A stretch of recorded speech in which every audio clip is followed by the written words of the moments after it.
안녕하세요. 카도시 아카데미 김민호 목사입니다. 반갑습니다. 예, 우리가 지난 시간에 여호와의 이름에 대해서 우리가 살펴봤는데 이번 시간에는 여호와의 이름과 또 굉장히 좀 그 관련을 맺고 있는 중요한 개념을 또 하나 살펴보게 됩니다. 자, 우리가 계속 그 생각하기의 일환으로서 용어에 대해서 계속 개념을 정리하고 있는 중이잖아요. 근데 용어라는 것이 가지고 있는 특징이 하나 있는데 용어는 다른 용어들과 상관관계가 있고 이 상관관계에서 일관성이 무너지게 되면은 용어의 개념이 제대로 잘 정리가 안 된 것이라고 봐야 돼요. 그러니까 용어는 하나의 다 관계성이 있고요. 그리고 관계성 안에서 그 연결성 때문에 우리가 사고를 하는 데 있어서 사고의 발전이 가능한 거거든요. 근데 이 용어와 이 용어의 개념이 충돌을 일으키게 된다면 자동적으로 사고에도 충돌이 일어나겠죠. 그래서 성경에서 나오는 수많은 용어들이 있는데 그 용어들은 어느 정도 서로 이렇게 중첩이 되면서도 충돌이 전혀 일어나지 않는 그 특징을 가지고 있어요. 자, 이번 시간에 우리가 살펴보려고 하는 것이 뭐냐면 영생이라는 용어예요. 영생. 많이 들어봤죠? 영생. 네. 뭐 맨날 영생 얘기하는데 뭐 이단 중에 영생교도 있잖아요. 그죠? 그 영생을 용어를 잘못 규정을 하니까 영생과 관련되어진 이단까지 나오는 거예요. 그래서 뭐 영생교 이단들 보게 되면 아주 막 회개망측합니다. 막. 자, 근데 우리가 한번 이렇게 한번 이 얘기를 한번 시작해 볼까요? 예수를 믿는 이유가 무엇인가? 영생 때문에 그런 거 아닌가요? 대부분 예수 믿는 이유 하게 되면 가장 첫 번째 떠오르는 건 뭐냐면 예수 믿고 천당 가는 거. 그렇죠? 천당 가기 위해서 예수 믿는다고 합니다. 근데 천당을 왜 가고 싶은 거죠? 천당을 가고 싶은 이유는 뭐냐면 영원히 죽지 않고 행복하게 살 수 있다고 우리가 믿기 때문에 천당 가고 싶은 것 아닌가요? 그렇죠? 영원히 늙지도 죽지도 않는 것. 우린 이거를 뭐라고 주로 이해하고 있냐면 영생이라고 얘기하죠. 영생이라고 얘기합니다. 근데 이 영생에 관한 관심은 기독교만의 관심이 아니에요. 그러니까 영원히 늙지 않고 영원히 죽지 않는 것에 대한 관심은 다른 이방 종교에서도 흔히 나타나는 관심이거든요. 예를 들어서 여러분 이집트에서 미라를 만들잖아요. 그렇죠? 미라를 만드는 이유가 뭐예요? 영원히 살고 싶어서 그런 거거든요. 옛날에 중국의 진시황제, 진의 시황제라는 얘기거든요.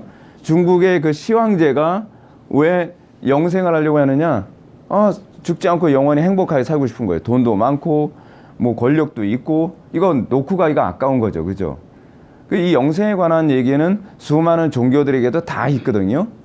근데 문제가 뭐냐면 영생이라는 용어가 우리가 흔히 아는 것처럼 영원히 늙지도 죽지도 않는 거라고 했을 때에 그것이 무조건 좋은 것인가?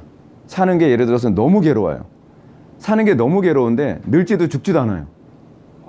그러면 여러분 이게 복인가요? 예를 들어서 지옥에 가는데 지옥에 가서도 늙지도 죽지도 않아요. 죽고 싶을 정도로 괴로운데 죽을 수가 없어요. 그러면 여러분 그게 무조건 좋은 건가요? 아니죠. 반면에 천국에 가서 영원히 늙지도 죽지도 않는 것을 사람들이 좋아하죠. 근데 신기하게 뭐냐면 지옥에서 영원히 늙지도 죽지도 않는 걸 영생이라고 얘기하진 않아요. 천국에서 영원히 늙지도 죽지도 않는 것만을 영생이라고 얘기한다는 거예요. 그렇다고 한다면 기독교 이외의 다른 이방 종교에서도 영생을 얘기한다고 하는 개념은 영원히 늙지도 죽지도 않는다는 개념이 아니라 어떤 개념에 더 비중이 있다는 거예요. 삶의 가치죠. 사는 게 항상 행복해야죠. 사는 것이 항상 만족스러워야죠. 근데 그것에만 영생이라고 얘기하는 거예요. 지옥에서의 삶을 영생이라고 얘기 안 하니까. 자, 그러면 이제는 우리가 한번 생각해 봐야 되는 것이 뭐냐면 그러면 성경이 가르치는 영생이란 무엇인가? 영생이라는 단어 성경에서 헬라어든 히브리어든 그거를 영어로 번역했던 영생이라는 말을 뭐라고 번역을 하냐면 영원한 생명. 예를 들어서 영생을 영어로 eternal life라고 그러잖아요. eternal life. 영원한 생명이거든요. 근데 이 용어만 보게 되면은 영원히 늙지도 죽지도 않는 상태를 얘기하는 것처럼 보일 수 있어요. 근데 그렇지 않아요.